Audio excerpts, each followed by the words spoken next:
Melon du Val-de-Six, c'est une marque que j'ai déposée en 2000, je crois. On a commencé en 99 par 1 hectare de melon.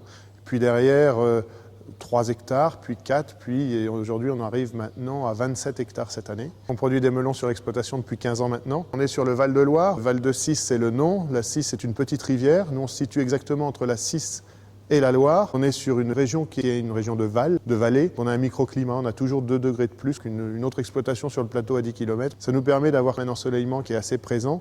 Pour avoir le goût du melon, il faut le terroir, il faut la terre, donc une terre assez riche, assez argileuse.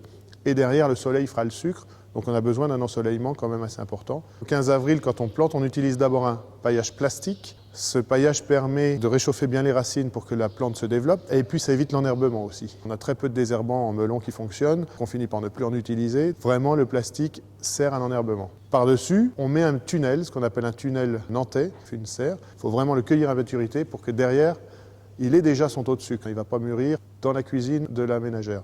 Sans résidus de pesticides, puisque bien sûr on n'utilise que des produits de contact. De toute manière, c'est à peu près que ça qui est autorisé aujourd'hui. Donc 0 résidus de pesticides dans le fruit. Du melon qu'on plante du 15 avril au 15 juin pour récolter derrière du 15 juillet au 15 septembre environ. La variété, c'est un melon charentais jaune. Melon charentais n'est pas un melon des Charentes.